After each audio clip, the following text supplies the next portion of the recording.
Kita mau sama-sama buka dalam Matius 22 ayat yang ke-14.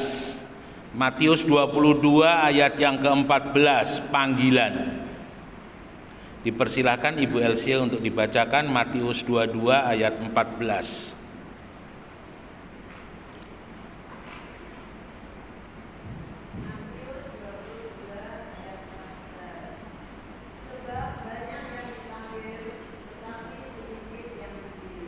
Ya, sebab banyak yang dipanggil, tetapi sedikit yang dipilih. Bapak Ibu Saudara yang dikasihi oleh Tuhan, sebuah panggilan itu adalah sebuah ajakan. Nah, dalam ayat ini kita sama-sama membaca bagaimana Tuhan memanggil di dalam kehidupan daripada orang-orang yang ada untuk datang kepada perjamuan pesta yang diadakan. Tetapi kita melihat bahwa mengundang orang itu ternyata tidak gampang. Mengundang orang itu ternyata tidak mudah. Karena dari beberapa kali yang dilakukan oleh Tuhan bersama dengan murid-muridnya yang diperintahkan, undangan itu banyak kali diabaikan. Ya, undangan itu banyak kali tidak dihiraukan. Dengan kata lain, bahwa orang-orang yang sudah diundang itu mereka menolak, mereka tidak hadir, ya.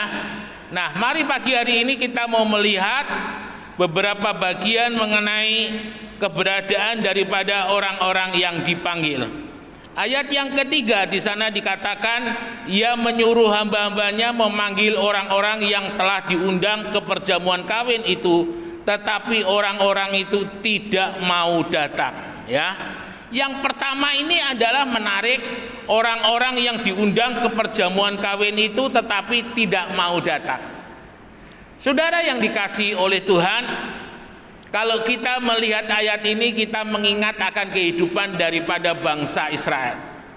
Bangsa Israel itu adalah umat pilihan Allah, bangsa yang dipilih oleh Allah dan bangsa yang dimiliki oleh Allah. Ya. Tetapi oleh karena penolakan mereka kepada Kristus, akhirnya keselamatan itu juga Tuhan berikan kepada bangsa-bangsa di luar daripada Israel.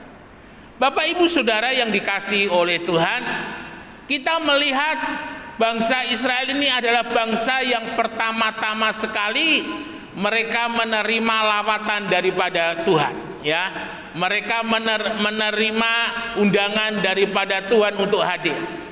Tetapi kenyataannya ketika Tuhan Yesus hadir, mereka menolak. Bahkan mereka menyalibkan, ya. Dengan kata lain mereka membunuh Tuhan.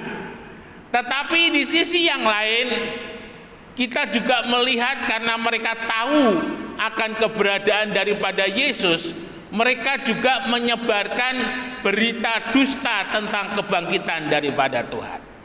Sudah enggak datang, menyebarkan berita dusta, itu adalah keberadaan daripada bangsa Israel. Nah, kita melihat mereka sampai dengan hari ini begitu kerasnya hati mereka, sehingga ulang kali mereka yang menginjil kepada bangsa-bangsa Israel, mereka ulang kali ditolak oleh bangsa ini. Mereka tidak diterima oleh bangsa ini. Dan kita boleh melihat bagaimana kehidupan daripada bangsa Israel ini, mereka sungguh-sungguh masih dalam kegelapan, ya.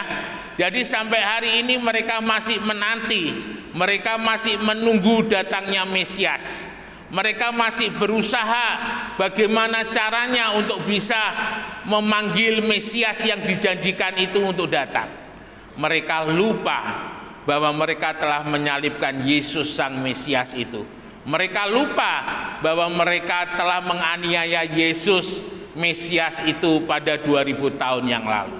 Nah, Bapak Ibu Saudara sekalian yang dikasihi oleh Tuhan, hal yang pertama ini adalah orang-orang yang diundang tetapi orang-orang itu tidak mau datang.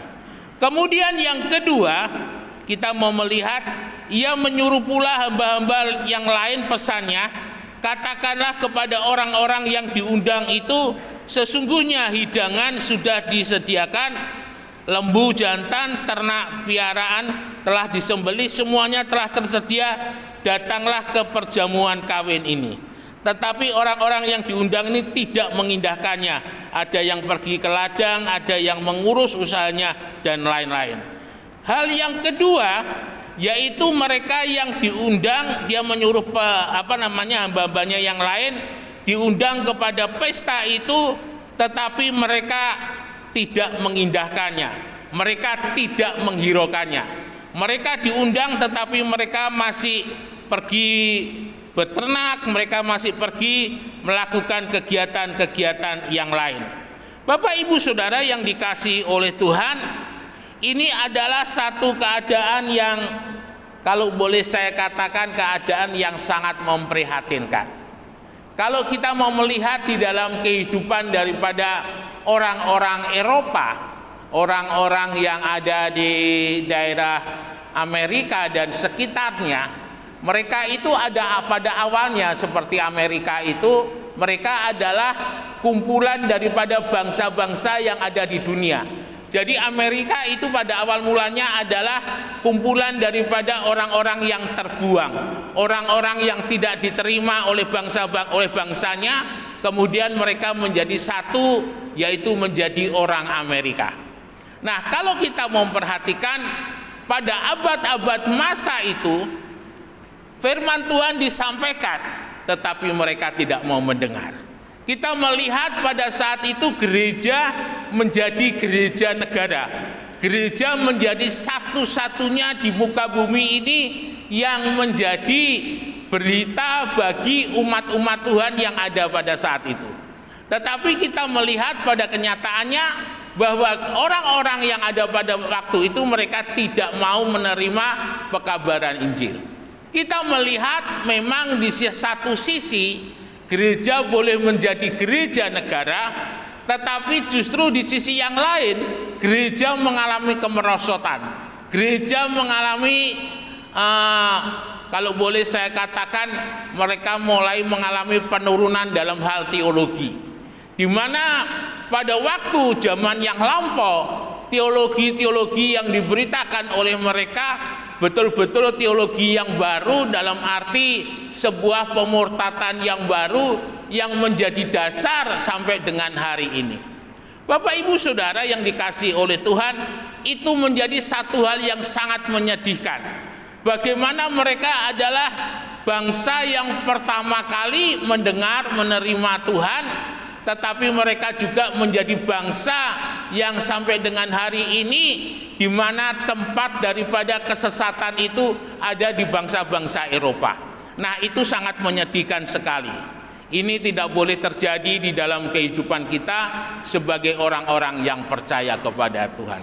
Memang sampai hari ini gereja paling banyak ada di Amerika, ada di Eropa. Tetapi kemurtatan, baik itu kemurtatan secara massal atau tidak, itu juga banyak terjadi di Eropa dan di Amerika. Ini sangat menyedihkan sekali. Mereka menerima berita Injil, tetapi mereka tidak mengindahkannya, mereka tidak mengacuhkannya, mereka masih sibuk dengan urusan-urusan mereka sendiri. Kemudian ayat yang ketiga, ayat yang ke-11 sampai yang ke-13 di sana dikatakan, ketika raja itu masuk untuk bertemu dengan tamu-tamu itu, ia melihat seorang yang tidak berpakaian pesta. Bapak Ibu Saudara, hal yang ketiga ini adalah sesuatu hal yang konyol kalau boleh saya katakan. Sesuatu hal yang yang tidak bisa dinalar. Bagaimana datang di pesta dengan memakai pakaian yang tidak layak, datang di pesta dengan pakaian yang tidak hormat, dengan pakaian seadanya. Saya tidak bisa membayangkan ketika saudara mengadakan pesta, kemudian saya datang dengan kaos belel saya, dengan celana pendek yang biasa sehari-hari saya gunakan. Pasti saudara akan bingung melihat kehadiran saya. Bapak Ibu Saudara pasti akan bilang, iki pendetone iki wis ngene paling, ya. Dan mungkin Bapak Ibu Saudara akan menyuruh daripada orang-orang yang ada di situ untuk mengusir, ya. untuk menyuruh saya pergi supaya tidak ada di tempat itu. Dan hal itu pada waktu itu dikatakan di sini ada sekumpulan, ada orang-orang yang tidak berpakaian pesta. Mereka diundang orang-orang orang-orang jahat, orang-orang di pinggir jalan, orang-orang baik, mereka semuanya diundang. Tetapi orang ini kalau boleh saya bilang dia orang yang kebangetan. Bagaimana mereka diundang di sebuah pesta, tetapi dia mengenakan pakaian yang tidak layak. Bapak Ibu Saudara yang dikasihi oleh Tuhan, ini adalah undangan ketika Injil diberitakan kepada semua bangsa. Injil disampaikan kepada bangsa-bangsa, baik bangsa-bangsa yang menjadi keturunan daripada Tuhan ataupun bangsa-bangsa yang bukan keturunan daripada umat Tuhan. Mereka adalah bangsa-bangsa yang ada di muka bumi. Injil suatu saat dia tidak hanya diberitakan untuk orang Israel, tidak diberitakan hanya untuk umat Tuhan, tetapi juga diberitakan kepada bangsa-bangsa yang tidak mengenal dan tidak percaya kepada Tuhan. Ya.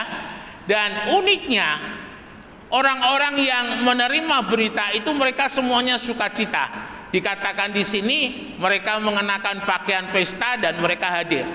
Tetapi ada orang juga yang hadir di sana, mereka tidak pakai pesta. Artinya mereka tidak menghormati undangan itu. Mereka tidak menghormati yang mengundang. Mereka tidak menghormati acara daripada pesta itu. Dan kita melihat orang-orang itu ditangkap dan mereka dipenjara dan mereka dimasukkan di satu tempat di mana di sana dikatakan yang ada itu hanya kertak gigi. Nah, Bapak Ibu Saudara yang dikasihi oleh Tuhan, undangan bagi Tuhan itu adalah undangan untuk semua. Tetapi tidak semua orang yang diundang itu mereka hadir. Ya. Undangan Tuhan itu untuk semua orang, tetapi tidak semua orang itu hadir. Ada orang-orang yang diundang itu karena dia tidak hadir, dia masih dengan kesibukannya, dia masih dengan dengan pekerjaannya, dengan segala sesuatu yang dia kerjakan. Dan itu adalah satu hal yang kalau boleh saya katakan sangat-sangat menyedihkan. Bagaimana ini undangan pesta milik daripada raja, segala raja yang mengundang, tetapi kita tidak mengindahkannya.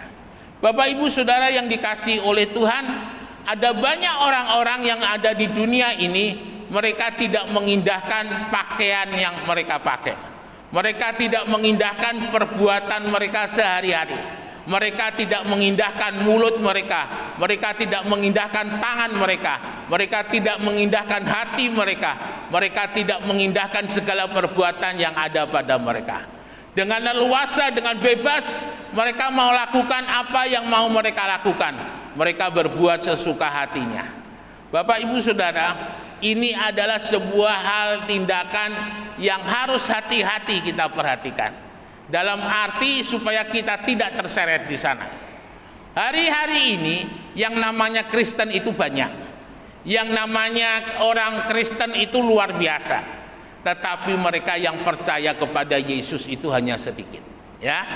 Nah, ini harus menjadi sebuah peringatan dalam kehidupan kita. Kita termasuk golongan yang mana? Golongan Kristen yang mayoritas ataukah golongan daripada murid-murid Tuhan? Berbahagialah jika kita didapati sebagai golongan murid-murid Tuhan yang setia, karena pada saat Tuhan hadir kita pasti akan diangkat. Tetapi mereka yang hanya orang-orang Kristen, mereka bukan murid Tuhan, mereka hanya orang Kristen, mereka adalah orang-orang yang akan ditinggal. Saudara-saudara yang dikasihi oleh Tuhan, ini adalah satu hal yang memprihatinkan. Nah, ini jangan sampai terjadi di dalam kehidupan kita. Kemudian yang terakhir yaitu orang jahat, orang baik, dan orang-orang yang di jalan memenuhi ruangan itu. Kalau kita mau memperhatikan dalam kehidupan kita sehari-hari, maka kita melihat tidak semua kehidupan daripada orang-orang yang datang beribadah di gereja adalah orang-orang dari latar belakang kehidupan yang baik. Tidak semua orang yang datang ke gereja dengan latar belakang kehidupan yang sesuai dengan firman Tuhan. Nah, justru karena tidak sesuai, tidak takut akan Tuhan, mereka datang ke gereja. Nah, di gereja inilah ketika mereka sungguh-sungguh, yang tidak baik itu dirubah menjadi baik. Yang tidak sungguh-sungguh dirubah menjadi sungguh-sungguh. Yang tidak berkenan dirubah menjadi berkenan. Dan itu pada akhirnya nanti semuanya akan menjadi baik dan nama Tuhan dipermuliakan. Jadi Bapak Ibu Saudara, jangan berharap ketika pertama kali di gereja Bapak Ibu berjumpa dengan semua orang baik, dengan semua orang yang berkenan kepada Tuhan, dengan semua orang yang sungguh-sungguh kepada Tuhan. Tidak. Karena di dalam gereja, saudara akan menjumpai orang-orang yang baik dan orang-orang yang tidak baik. Orang-orang yang berkenan dan orang-orang yang tidak berkenan kepada Tuhan. Bapak Ibu Saudara, kalau Bapak Ibu Saudara mau tahu ya, jujur saya mau katakan, kalau orang sudah menjadi orang Kristen dan dia berbuat jahat, jahatnya itu lebih daripada sebelum dia menjadi orang Kristen. Ini perhatikan dengan baik-baik. Jadi ketika dia berbuat jahat, jahatnya lebih daripada yang lain.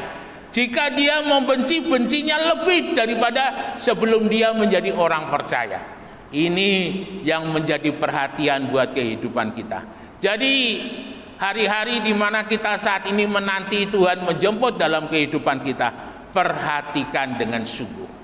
Bagaimanakah kita hidup? Adakah kita hidup masih dengan kehidupan yang lama? Ataukah kita masih hidup dengan kehidupan yang baru? Kalau kita masih hidup dengan kehidupan yang lama, artinya segala sesuatu yang kita lakukan tidak akan berkenan di hadapan Tuhan. Persembahan kita tidak berkenan, pengorbanan kita tidak berkenan, kesetiaan kita tidak berkenan. Segala sesuatunya tidak berkenan. Tetapi kalau kita sungguh-sungguh, semuanya berkenan dan mempermuliakan nama Tuhan. Kiranya Tuhan Yesus memberkati dalam kehidupan kita bersama. Biarlah kita semakin hari boleh semakin sungguh-sungguh di hadapan Tuhan. Kita jaga pakaian kita, kita jaga perbuatan kita sampai Tuhan datang yang kedua kali. Immanuel, Tuhan Yesus memberkati, beri kemuliaan bagi nama Tuhan. Mari kita sama-sama bangkit berdiri, kita naikkan ucapan syukur di hadapan Tuhan.